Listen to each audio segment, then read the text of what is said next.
আসসালামু আলাইকুম রহমতুল্লাহি বরকাতুহু। তে বন্ধুগণ, আশা করি আল্লাহ পাকের রহমতে সকলেই সহি সালামত আছেন। তে কবি কাজী আক্কাস আলী ইউটিউব চ্যানেল 017140885009 এর পক্ষ থেকে আপনাদের সকলের প্রতি রইল একান্ত আন্তরিক শুভেচ্ছা ও ভালোবাসা।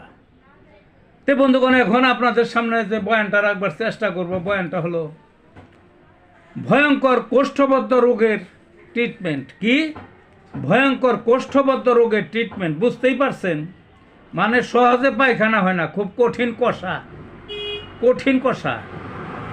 কষার বিভিন্ন ওষুধ আছে, হোমিওপ্যাথিতে আছে, অ্যালোপ্যাথিতে আছে, আয়ুর্বেদিতে আছে, হামদর্দে আছে, আরও বিভিন্ন ওষুধ আছে, বুঝলেন না? কিন্তু আসলে ভয়ঙ্কর যেগুলা কঠিন কষা, কোনো ওষুধেই কোনো কাজ করে না। সোজা সাপটা কথা আমার। অনেকেই তখন কি করবে, ওই ইউসুফগুলোর ভুসি খায়, গরম দুধ খায়, বেশি করে শাক খায়, বেশি করে সবজি খায়, তারপরে ওই এক গ্লাস গরম পানিতে একটা লেবু গুলা খায়, কত কিছুই খায়, কোনোটাই কাজ হয় না। আগেই তো বলছি আমি। একদিন দুই দিন এইভাবে করতে করতে 7 দিন 10 দিন চলে যায়, কাজ হয় না। ডোজ দেয়, ডোজও কাজ হয় না, মরার অবস্থা। কি করবেন?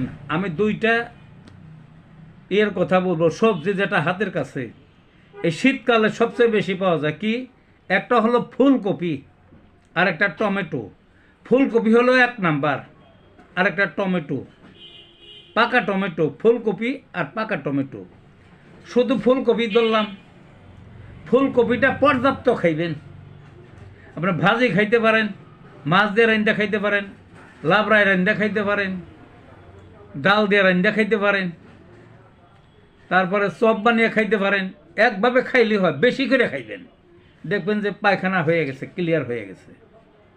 আর ফুলকপি যদি না পান, তাহলে টমেটোও কাজ করে টমেটোতে, পাকা টমেটোতে, কিন্তু ফুলকপির চেয়ে একটু কম। ওটা পর্যাপ্ত খাইতে হয়, বুঝলেন না?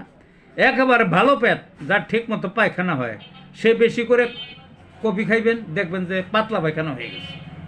আর যার কঠিন ভয়ঙ্কর কোষ্ঠবদ্ধ, সে খাইবেন বেশি পরিমাণ, দেখবেন যে নর্মাল হয়ে গেছে। বহু পরীক্ষিত। কাজে ভালো থাকুন বন্ধুগণ।